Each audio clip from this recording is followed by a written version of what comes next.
back to the Holosky podcast. We are your hosts. I'm Steven. And Kyle. And welcome back to another work week. Thanks for hanging out with us. We hope to get it kicked off and started as best as possible. That way it goes by pretty painlessly. Kyle's been digging into some interesting stuff here. He's put together a pretty interesting episode for us. Before we dive into that, we're going to get through some business. We got some extra business today, some big business. So I'm going to put that first and foremost. Check us out in a couple weeks at MetaCon. I know I've already plugged this a couple times, but we don't want you to forget. It is July 14th through 16th, 2023 at the KCI Expo Center in Kansas City, Missouri. We will be hanging out and have a booth. We're not going to be speaking this year, but we're just going to be kicking it, walking around, hanging out. We'll have some merch on site. This is going to be a big, awesome show. A bunch of celebrity guests and speakers. Travis Walton will be there from Fire in the Sky. Andrew Perron from The Conjuring. John Zaffis, collector of haunted items.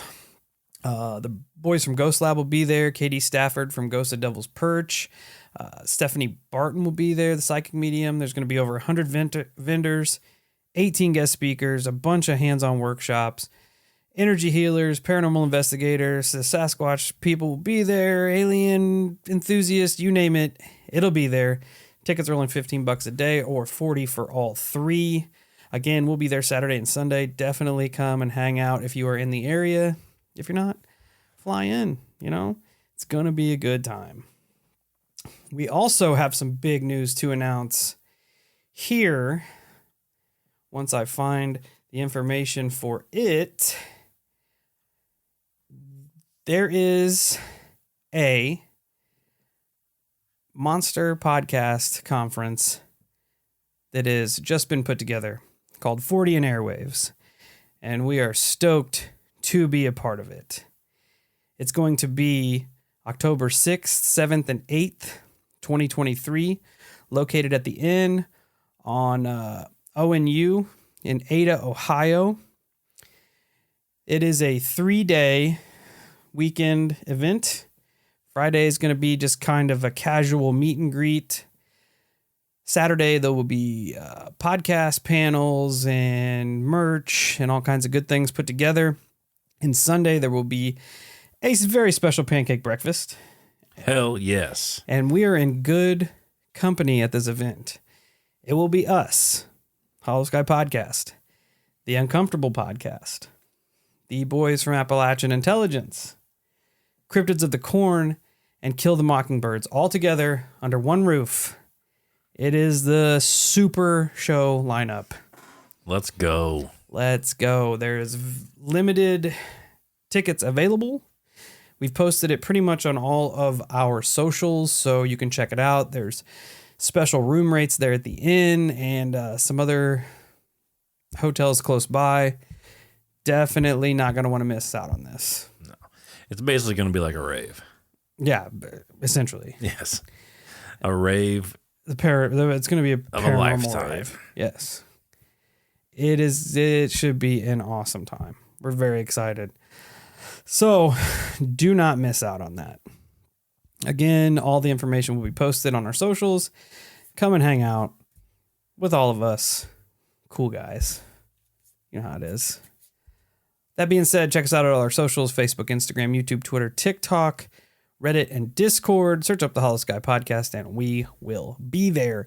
If you have a paranormal experience you'd like to share with a future show, Kyle's got some info for you. You can call or text the holophone 1-618-556-0837 and leave whatever type of message you want. I have kind of slacked off getting on that, and I apologize for it. Just life has been incredibly busy of late. You can also write your story out or record it using your voice memo app or your camera or whatever you want, and you can shoot that over to the email, which is going to be holoskypodcast@gmail.com. Another thing to consider, I am considering building an evidence page on the website. So if you have any cool pictures of ghosts, aliens, mermaids, whatever you got, shoot it over to the email, and I'll start putting that stuff up on the webpage as evidence. If you want to mail us anything, you can do that. P.O. Box 145, Field, Illinois 62031. Send weird shit. Send some weird stuff. All this is in the show notes for the show. And possibly talking about open up interviews again.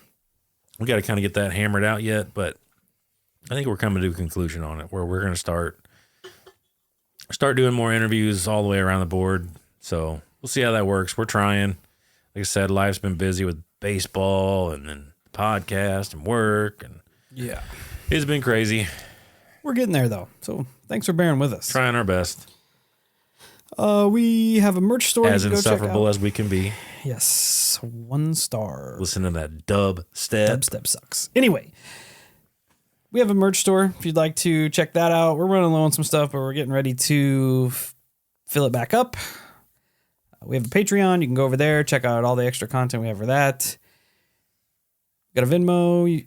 You can throw some monster money in there for all of our bad habits, or you can just share the show word of mouth and on social media.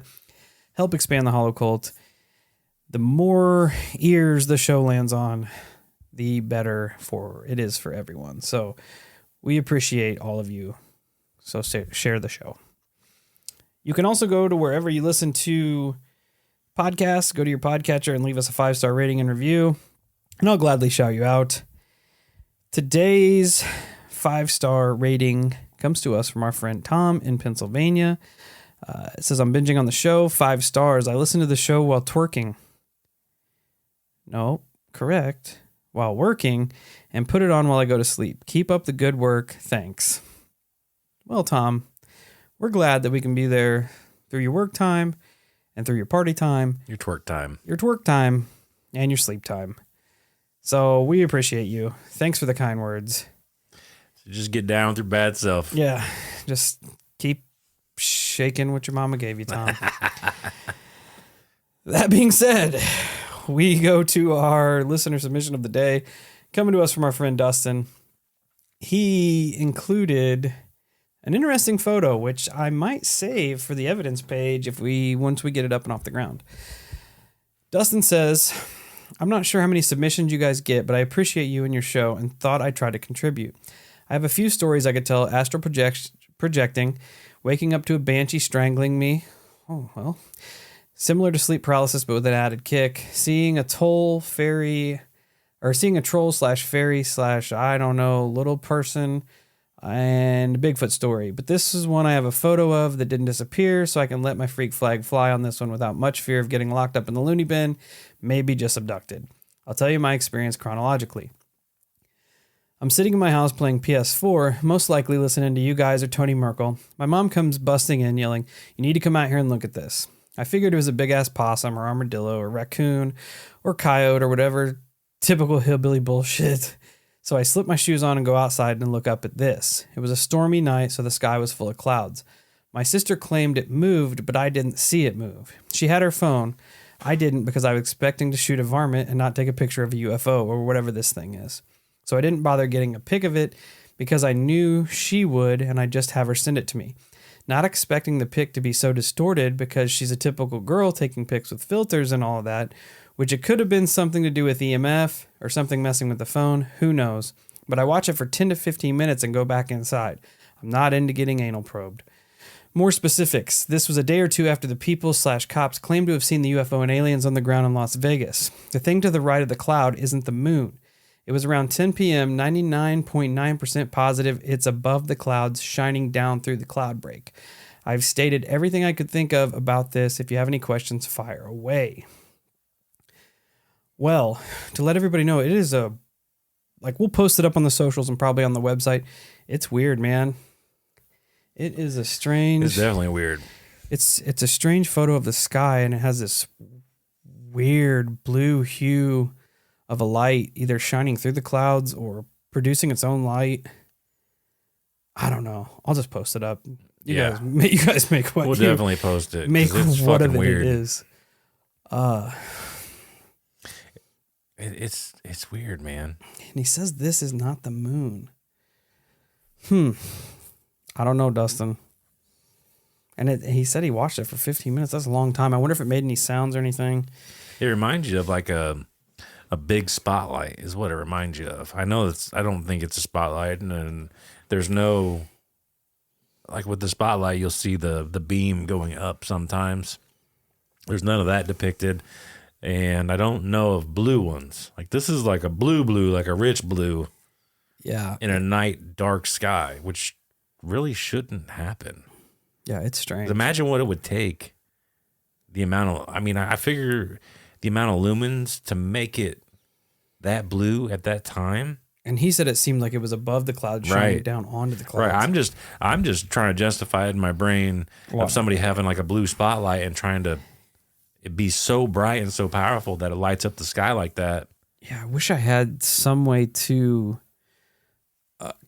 get a size comparison as to how big it is, because It looks huge. yeah, a massive part of the sky. I don't know. Yeah, we'll post it up on all the socials once I save it to the old Mac here. And good catch. Yeah, it's pretty wild. Glad you took the time to send it in. We once we get our interviews up and popping, we'll have to holler at you. I'm curious to hear your banshee strangulation story. Yeah. You know? Yeah. It sounds subtle. Yeah. But again, thanks, Dustin. Hope you haven't had to deal with very many varmints out there, extraterrestrial or terrestrial. That being said, Kyle is ready to take you on a trip. Let's get into that weird shit. Yeah. Pull that shit up. So this kind of derives from Looking Glass, because I told you guys I was going to write about Lotus.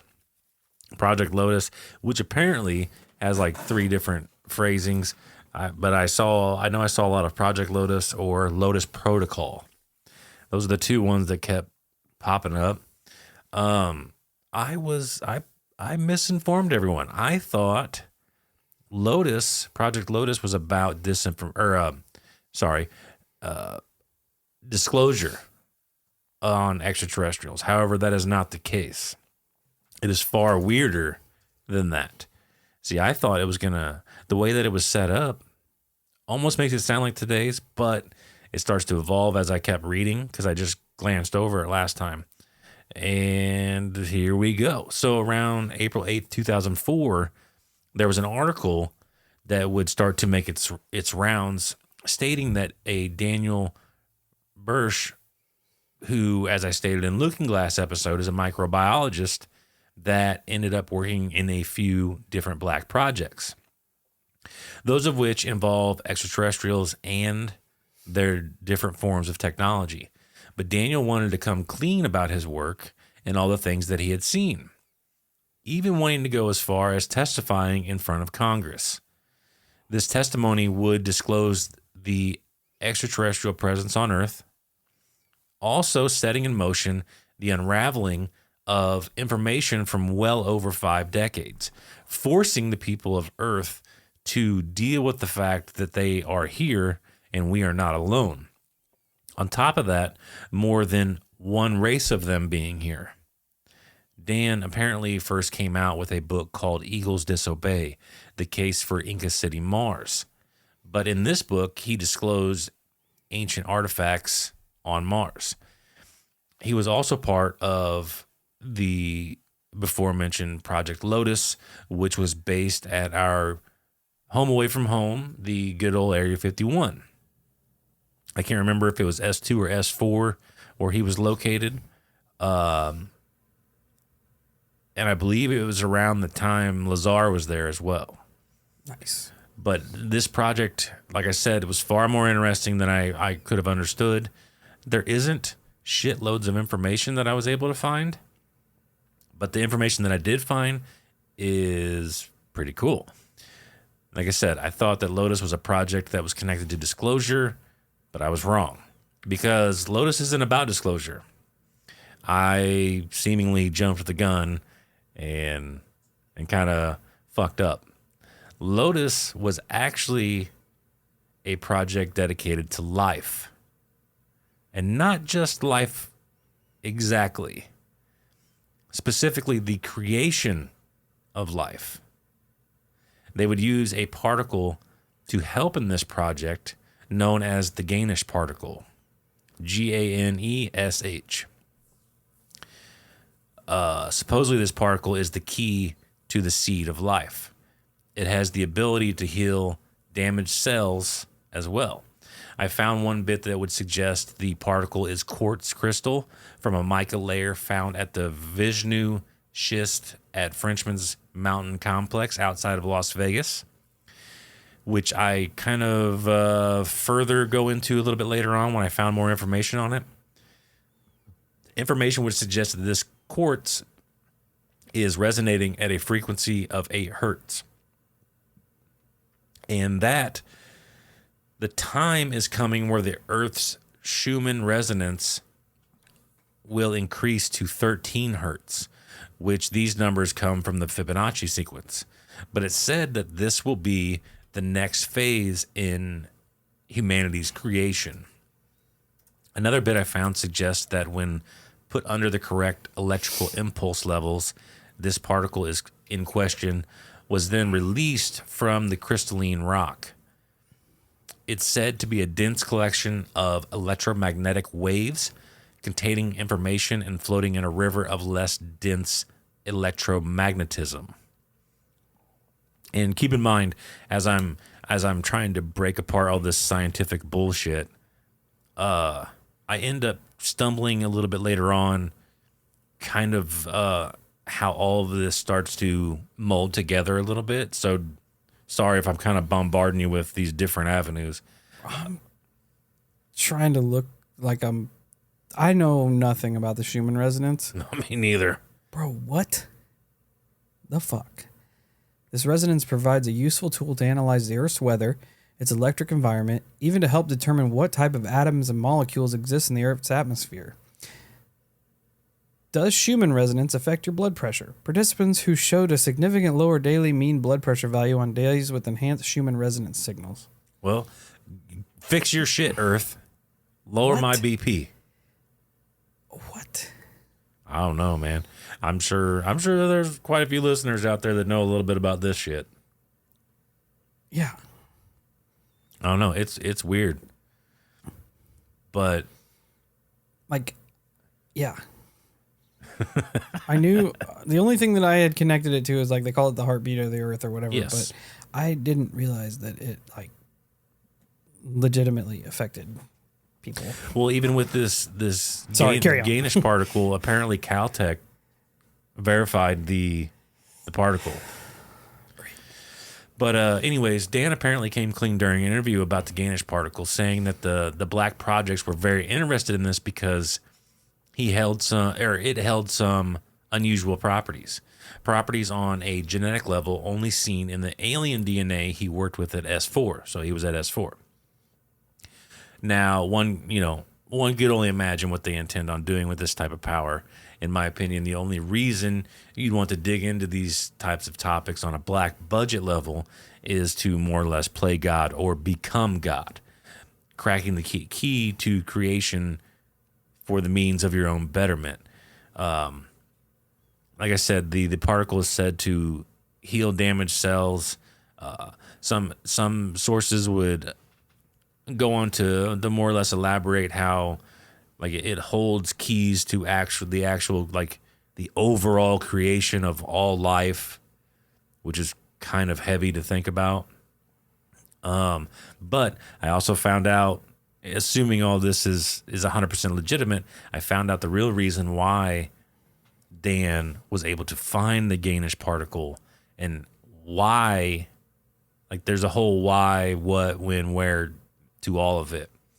But, I was able to find an article that kind of like ties this all together. So you have Dan who's connected to Lotus, but Lotus is a project from another project called Starflower, which Starflower was a project dedicated to time issues, which may have housed Looking Glass. And apparently all of these were under an umbrella project called Aquarius. Anyways, Lotus was based around a captured J-Rod. You know what a J-Rod is? You ever heard that term before? No. Gray. Did we talk about that? I have no fucking clue. But, everybody make mental note. If you ever hear or see any documents with J-Rod, so it'd be J-ROD, or it's spelled almost like Jared, J-A-R-O-D. So I think that's what they called it from Serpo. Be aware of that because it is another, it's like slang for grays. Was it Serpo we were talking about where the one that we traded for kind of went rogue and killed? That was I think Serpo. they called him J-Rod. Could be. So Serpo might have ties into all of this. Interesting. But there was one J-Rod in particular who, as you'll learn later on, is kind of significant. But his name was Chi-Ela. And this being led, legitimately pointed Dan to the Gainish particle. Told him where to drill, how to find it, everything. And it starts to get a little complex from here. Dan is about to basically drill it out, but then Dan discovers unusual electromagnetic activity associated with silicon oxides. From there, the activity is the emission of electromagnetic energy bundles containing information after exposed to the cells, changing their DNA structure. Then DNA moves across an electromagnetic barrier that they call, which is fucking weird, they call these things Shiva portals. Goddess of destruction. Okay. Which may be micro wormholes. Good. Which, as Steve just pointed out, is also creepy considering the CERN shit with Shiva. And if I remember correctly, now I'm not 100% versed in some of this terminology, especially the scientific shit, but CERN is also where, if I remember correctly, correct me if I'm wrong, Steve, didn't they find the God particle at CERN? Yes. Okay, so there you go. Another odd synchronicity, if you will. Yeah. So Dan also talks about another particle in conjunction with this Gainish particle. It's called Selkie, Selkie. Now, apparently these things they're like guides for the Gainish particle. The Selkie ends up giving the Gainish particle a pathway to its intended target.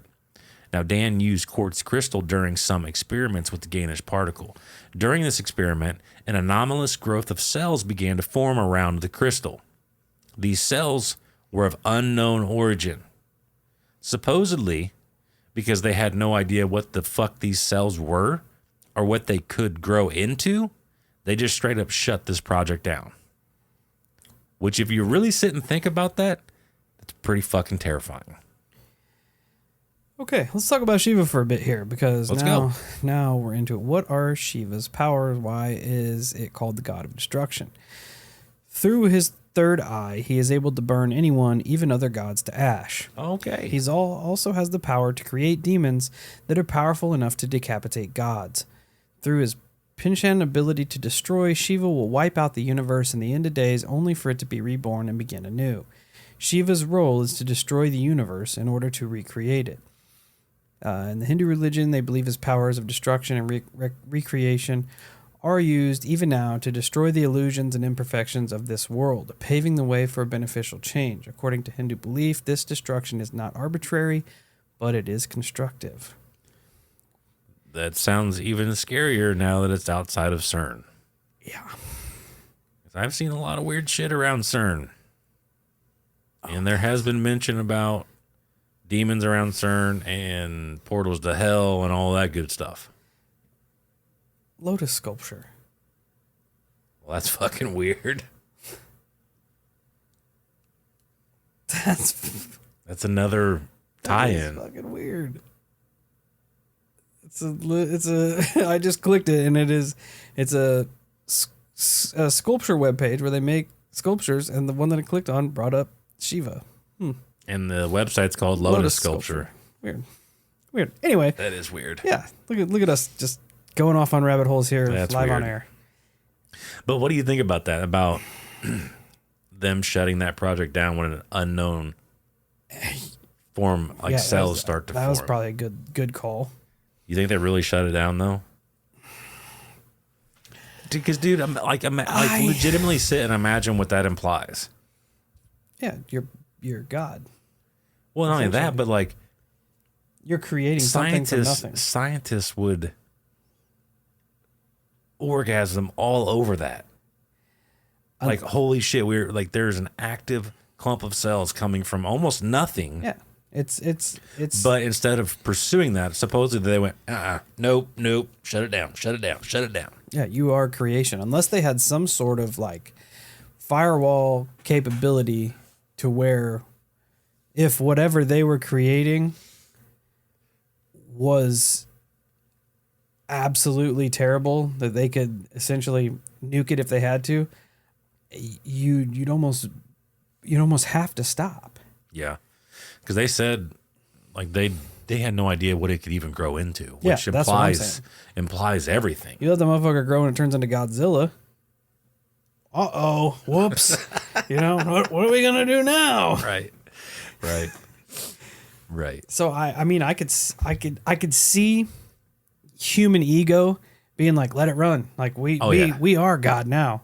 We are Absolutely. creation, and just let it run. But I could also see somebody in there being like, pump the brakes now. Hold on a minute. We know we can do it. We're doing it now. Let's set up a plan B here in case this thing comes trucking out of here and decapitates us all. Yeah, that's probably a valid point. I would assume that they would just run full bore with it, but I mean, hopefully they were wise enough to have that consideration. It could easily go either way. Yeah. But as if all that wasn't confusing enough, like I said, this J-Rod aspect. J-Rods were apparently it's just a general name for grays, which according to Dan, these grays are actually just us from the future. Once again, you have, when we've heard this time and time again, you have two groups of these J-Rods. They also come from different timelines as well. You have the P plus 45,000 and the P plus 52,000, which means present plus years. According to Dan, with his experience, the P plus 45,000, or they call them P45s, are of self-serving type. These are the ones that are abducting humans, and they also want the catastrophe to remain, which this in particular, the catastrophe is the tie-in with Looking Glass there, because we talked about a timeline where a mass tragedy happened. Yeah, that makes sense. So keep that in mind. Apparently, these P45s also have aligned with the Luciferian Illuminati. Then you have it's always the fucking Illuminati, right? Then you have the P plus 52,000s, or the P52s, that want to help present time humans, aligning themselves with the majestic and fixing the timeline where the catastrophe doesn't happen. So during Looking Glass, I spoke about how during one of these timelines, humans went underground because of some major disaster. Well, I found out what that disaster was. So they created Godzilla. Close. Apparently, these are the ones that eventually turn into the Greys, which I can only conclude that these are the P45s. Then you have a group that during this same timeline catastrophe type thing, you have a group of humans that stay on the planet and go underground. These are apparently the ones that turn into the P45s, the self-serving assholes. Then you have a group who were able to leave the planet when this all took place. They ended up going to the moon, where they acquired the quote-unquote Ark, then moving to Mars, and finally to Orion. But these ones, the P-52s, they would go to evolve into the Nordics we hear about. Were you going to say something? I was thinking about how this ties into all the disclosure that's going on. I've been seeing people make a very valid point that ties in with this, that the I guess not anti-disclosure, but kind of the other side of the disclosure, like a lot of the government are making it very adamant, making it very adamant that what we are encountering is not alien. It is not alien. It is not extraterrestrial, which puts it directly in line with it being Could be human from the future. From the future, Which would be just as fucking weird. Yeah. It's so weird that I just stumbled across that, and it's in the same vein of the stuff you're talking about now. But with this catastrophe, it was actually legitimately supposed to happen during 2012. So it's theorized that the P-52s might have actually succeeded in their plot to fix the disaster. The disaster would actually be caused with us passing through what is known as the serpent rope, which would cause a distortion to the sun. Between that and passing through wormholes, it would feed energy into all of the stargates and looking glasses of the planet, which is why they wanted to go and dismantle all of them. And then all this energy would pass into these ones, and they specifically said the man-made ones. So I'm assuming it's actually more of the looking glass objects instead of the stargates. But all this energy would start to funnel into these looking glass objects, and that would start blasting energy into the crust of the planet, which would shift the crust and create just chaos and disasters that would end up killing a reported 4 billion people. Oh, well. Something I noted, though, which is why you always have to be careful when you're doing your research. If I remember correctly, in my previous research, I remember speaking on the yellow cube and how the Orions gave it to the humans. I remember seeing that these beings were of insect-like origins. I remember saying that. However, in this batch of research, it suggested that the Orions were the Nordics, or in this case, the P-52s. So there's a little bit of discrepancy going on there. But a further connection to Lotus and the J-Rod Chiala, however you want to say it. I apologize. Like I said, I apologize. This is kind of all over the fucking place.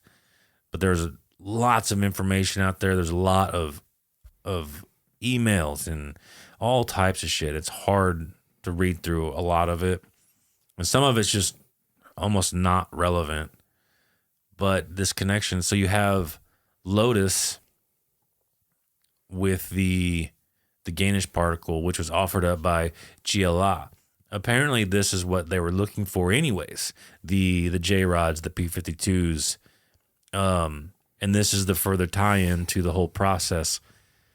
So Chiala is a J-Rod gray, and I'm assuming aligned with the P-52s. Now, they were actively looking for this Gainish particle because their race is actually suffering from a peripheral nervous degeneration. They ended up learning that one of the only ways to help the J-Rods was actually through a cloning effort or a clone/genetic therapy type treatment. Guess how they decided to proceed with this, Steve?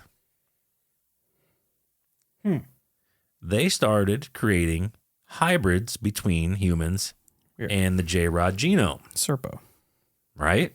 Serpo again. And not to mention, how many other times have we heard about the hybridization between humans and aliens? Yep.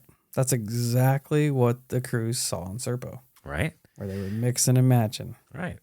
And so by this one, it's in an effort to heal them because they are actively dying. So as I understand it, now you have confirmation essentially from government entities working with these beings and once again, allegedly creating alien human hybrids. Which you gotta know damn good and well. It may, like all of that, the hybridization, all that shit, it may, in this case, may have started off as a good thing or even a scratch my back, we'll scratch yours type of thing. But you know in the end, that doesn't go in good directions. You know that. Also, super fucked up side note here. Dan apparently went to a facility. This is fucked. He went to a facility codenamed Sweetness, which is rather, in my opinion, appropriate for the type of work that they were doing. Essentially, this was a biochemical base where they were creating bioweapons using, you guessed it, alien DNA retrofitted with a terrestrial viral genome for use in biochemical weapons. Now, the fucked up thing is, this may or may not be a correlation. I'm not fucking saying that it is. I loved it. All right. But check this out. So I read this Sweetness part, and I'm like, this is kind of fucked up, right? I look when the website was last updated. It was last updated in 2018. And I'm like, oh. Timing's weird. Maybe all them kooks raving on about alien DNA in the crazy virus of the past couple of years ain't so crazy. Bro, I love that you go into this and you say, you're like, yes, they were pulling alien DNA to hybridize with human DNA to create bioweapons to use against the planet. But the fucked up thing is, I'm like that's not even where it was. All right. It's just crazy. But apparently, now I don't know if I believe it or not, but apparently Dan actually refused to work in this facility. They wanted him to, and he said no. Which makes perfect sense. All the background of his story makes sense to me because he is a microbiologist. Like, he deals with that type of shit, right? He would be a prime candidate to have there. Exactly. Like, it's not a far stretch. It's like Bob Lazar and his portion of the story. Like, he dealt with a bunch of the physics and all that bullshit. Yeah. Like, it makes sense. But apparently Dan refuses to work here. So he's on this base. He refuses. He's like, no, I'm not taking part in any of this shit. This is insane. But they can't just usher him out. So that almost makes you contemplate on where these type of facilities are. It makes it sound like you need special transport to get away from these facilities because he can't just leave. They ended up housing him on base for a couple of days. So that almost makes me think of like your Area 51s where people get bussed in or flown in, or other facilities that are probably legitimately out in the middle of fucking nowhere. Yeah. Right? Yeah. I don't know. It just makes me, it's just weird that they're like, well, okay, that's fine. You don't have to work here, but we gotta keep you here for a couple of days. But he describes this moment of staying there for a couple of days, some of the most horrifying shit he's ever been a part of. And he didn't even do anything. He's like, I sat there for days listening to agonizing screams coming from human beings. Is terrible. Absolutely. You have, from there you move toward the Project Aquarius I was talking about, which apparently the Project Aquarius is a umbrella project for studying EBEs, extraterrestrial biological entities. Now, in a email that I was able to find, coming from, I believe it, maybe it wasn't from that one, but I found this email. This guy was posting emails. I guess he was able to acquire. He might have had conversation with Dan and people surrounding Dan, kind of like how people were researching Bob Lazar and really wanting to pick apart Lazar. There's people out there with this Dan guy as well. But this email references something weird. I'd like to get everybody's opinion on it. And I believe the way it's structured, the way the sentence was structured, it was in regards to Dan's credentials and how whoever writing this felt it important to keep Dan working on these types of projects because he was so beneficial to it. But the reference, and it's just 3 words here that I call it, but they call it the Black World. Like almost like his participation in the Black World. And it makes me wonder, am I overlooking this? Is this some type of code phrase? Or does it simply just mean like the black budget, the black project world? It sounds way more nefarious. That's kind of where I was at when I read it. That's why I brought it up. I wanted to get everybody's opinion on it. Yeah, way more nefarious. It's really weird, right? Because why wouldn't you just say like it's important, like Dan needs to keep working on these black projects or these off book projects or whatever. But they specifically say the Black World. Very weird. Yeah. It feels way more nefarious than just being. Yeah, that's kind of where I was at. Then I start sifting through some more emails, and I find a pretty weird one from a United States Air Force major, Tom Mack, to a Robert Collins. It speaks on how the major was involved in the reverse engineering of captured UFOs. It also refers to the J-Rods, and in this email, it's spelled J-A-R-O-D. Which, like I said, I'm almost sure that that is just another way of spelling J-Rod. And they in it, I guess he worked with a different one than the Chiala, because they gave these ones nicknames. And this is fucking creepy. They gave this one the nickname Puppet Master. Who's naming these things? Me? Don't fucking ask me.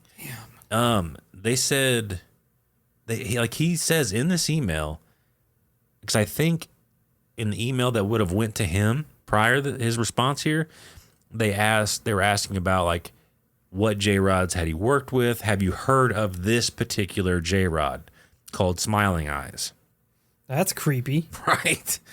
So he is responding with, no, I've worked with Puppet Master, the most perfect non-human being in the universe, stating that this being was very clever, could intimidate or imitate anyone's voice, and had a pretty good sense of humor. That's terrifying. Terrifying. How many horror stories we've heard about imitating people's voices. Yeah. Blaming it on the Wendigo when it's really a fucking alien. Right. I have heard this before. I have seen this label before, mentioned in other types of research. But in the same email, he stated, the major stated that the project that he was in part, the classification was above top secret, and it was of cosmic dash magic, MAJIC, and I would assume that means majestic. So it's under a Majestic 12 control, which lines up with Dan's story because Dan claimed that he worked with the Majestic 12. In another letter, like I said, they referenced the J-Rod by the name of Smiling Eyes, which is, like Steve said, is fucking creepy. Sounds like a fucking creepypasta or some shit. Another thing here's another little weird spinoff. And I just caught this because I'm kind of a nerd. But they talk about, in one of the email correspondence, they talk about a star. STAAR. And how this was a special unit to counter any alien attack. Now, probably doesn't sound or mean much to some of you listening, but it sparked right in my head as soon as I read it, because everyone, we've all talked about and heard about how the Hollywood puts things right in front of us. It reminds me of Stars from Resident Evil, which Stars was the, what is that, Special Tactics and Rescue Squad. Yeah. And they were supposed to be like the elite, like almost SWAT. It just was weird to me. Like it kind of just made sense at the time. And it could just be, like I said, it could just be that I'm a nerd and it just, my brain made that connection. But anyways, I also found what appears to be a letter from Dan. And in this letter, I'm just gonna kind of read it. It says, "Since my beginning with M," which I assume is Majestic, because I feel like the letter was redacted. "I have the distinct honor of having been assigned to some of the most interesting projects known to humankind, from the work of Project Aquarius to the sands of the Iraq Desert," which Stargate location. Yep. "I have attempted to service my country with the greatest effort and efficiency. I deeply hope that my latest assignment in Africa has served the interest of the United States of America. For the past decade, I have been slowly formulating a thesis, bringing together the research of the greatest minds of humanity to attempt an answer to the age-old question of our origins. In a nutshell, we have found the key elements to put together an ancient virus that not only once seeded our beautiful planet, but whose integral parts still play an act of a continuous creation within the intricate web of life. That play, we believe, pushes forward the complexity found within the biosphere to perfectly match species diversity to the other elements of our living world. This sounds wonderful. However, just as there exists subtle behavior cues within child's play, so do we believe that such also resides hidden within the conjoined L being, armed with the most ancient DNA codes, having the power to manipulate the dance of life." And I'm assuming that's life, because there's just an L there. "Does not give us sufficient knowledge, the authority of its maker, or the right itself to conjoin, synthesize, or otherwise taunt it, or its awesome powers. Our span control exists within the narrow range of careful study. To do more, we risk humanity." Yikes. It's a pretty ominous fucking letter. Yeah. Yeah. Which, dude, the whole ancient virus part just fucking hit me in the gut when I read that.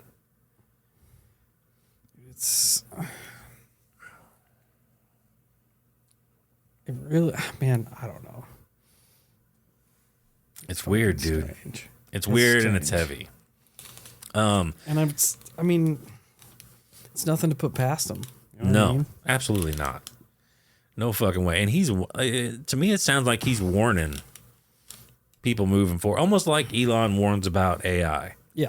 He's like, hey, I know this shit's cool, but we need to really check ourselves before we wreck ourselves. Yeah. Okay. Now I'm gonna kind of, as I come to a closure here, I'm gonna kind of double back a little bit and talk about Dan himself and Chiala, the J-Rod, the Gray.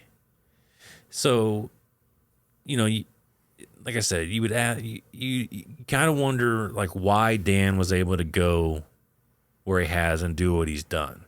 outside of being an intelligent man and a microbiologist. Well, apparently the world, the universe works in mysterious ways, so to speak.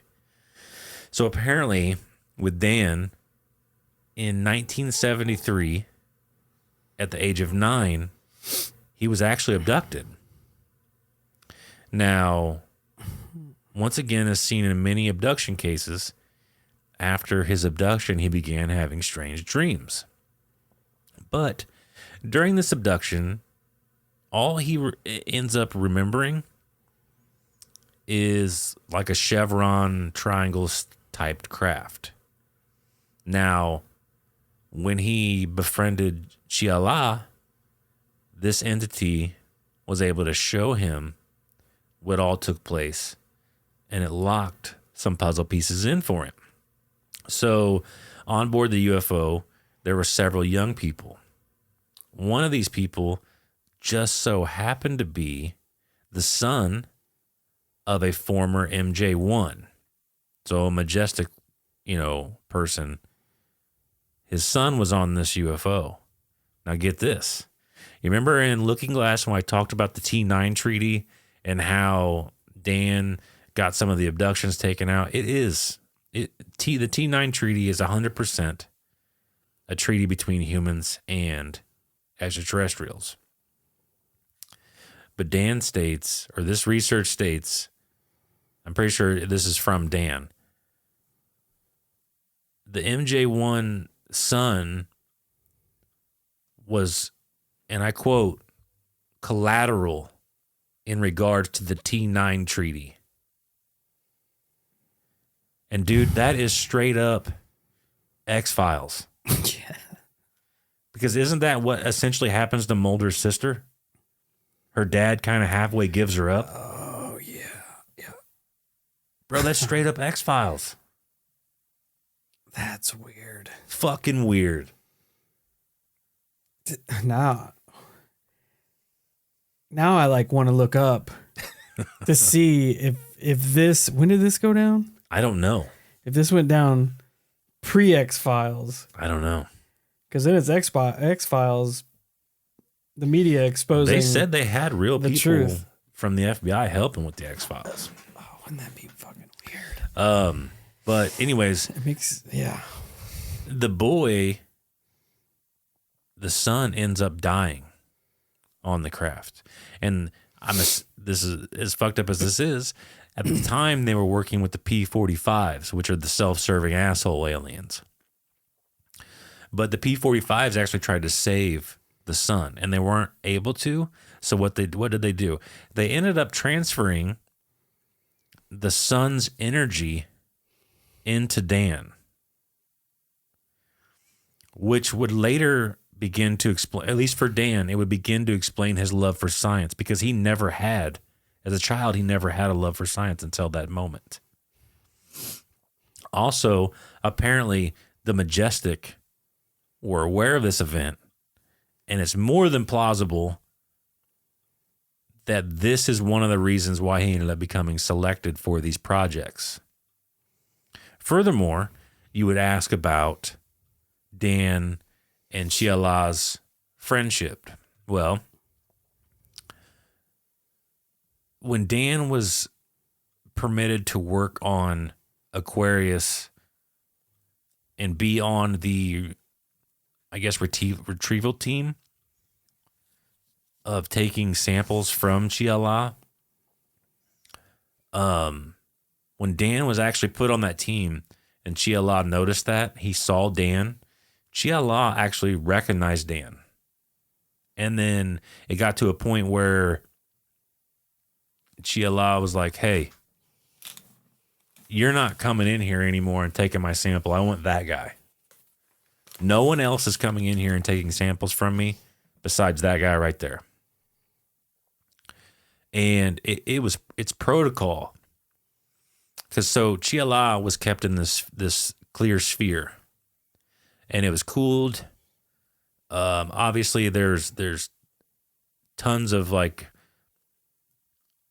I guess, biochemical measures taken where it's perfectly sealed. There's not shit getting in and out, the whole nine.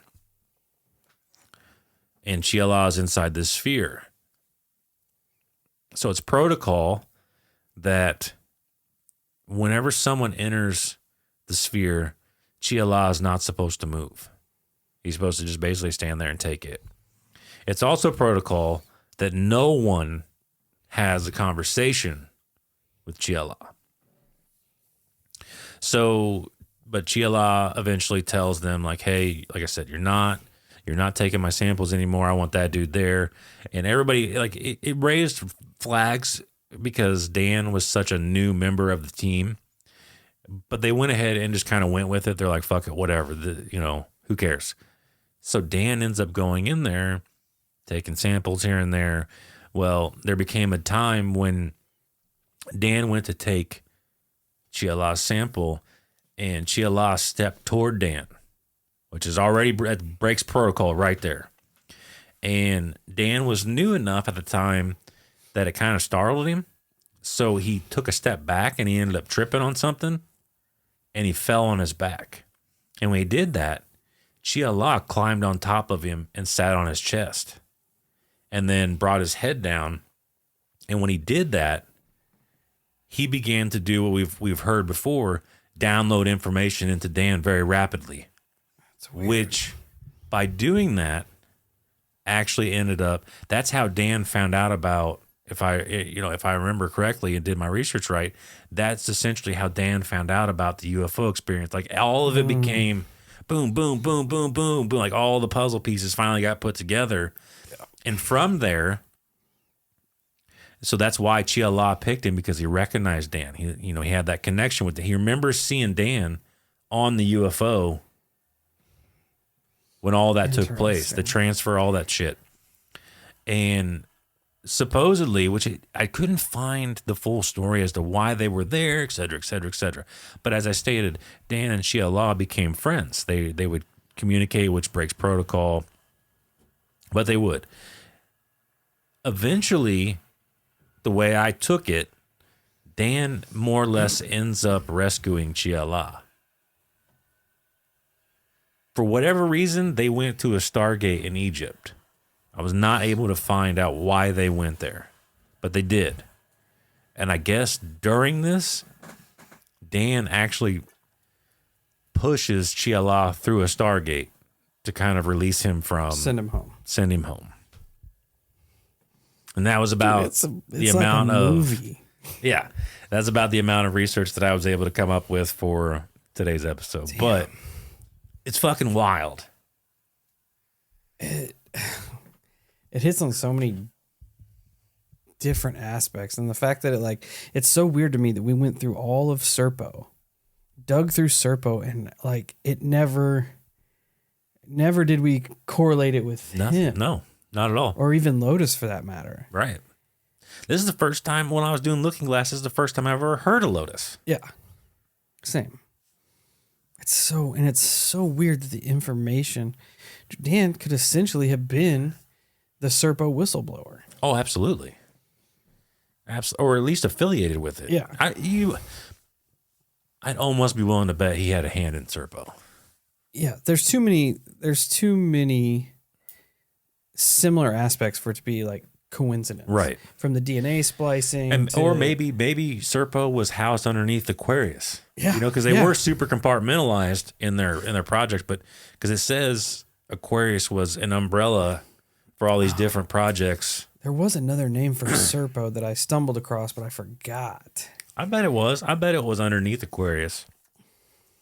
But that goes to show right there. That goes to show how confusing it can be tracking down these projects, because they have umbrella projects and they have this and they have that. And then you'll have, you had, what was this? A Starflower that focused on time that ends up stumbling into Chi-Allah, which then ends up branching off into Lotus because they found the Gainish particle, and it just went from there, just boom, boom, boom, boom. Yeah, and they do that shit on purpose. Fuck yes, they do. They change the shit around. And look, they call grays J-rods.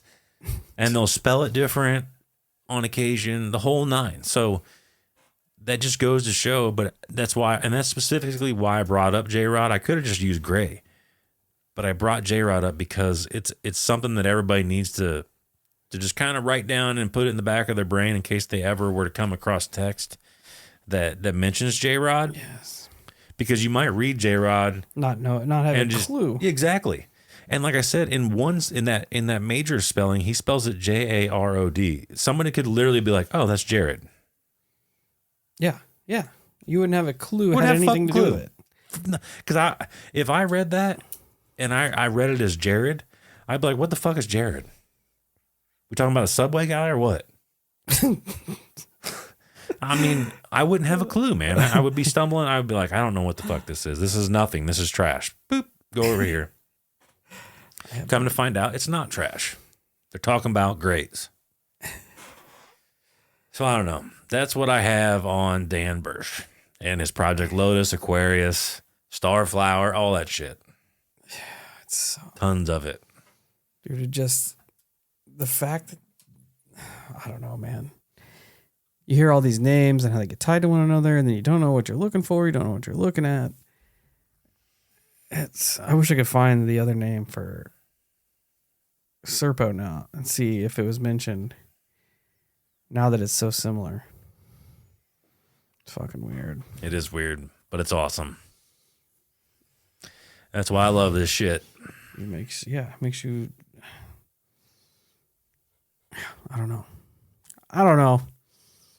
You know how I do. We don't know shit. Yeah. But is Dan still alive? I don't think so.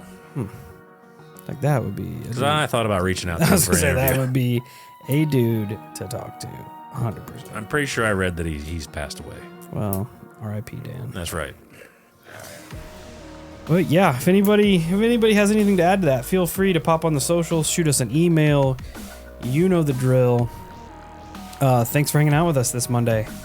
Again, don't forget about all the upcoming stuff we have going on. We'll kick it Wednesday at the night shift. Check us out at all our social medias. Until next Monday, friends. Well, actually, we'll be on tomorrow with the last week's night shift. Come and hang out with us Wednesday. You know the drill. Stay safe. Stay weird. And they're probably splicing alien DNA to create bioweapons. Because they're the government, that's why.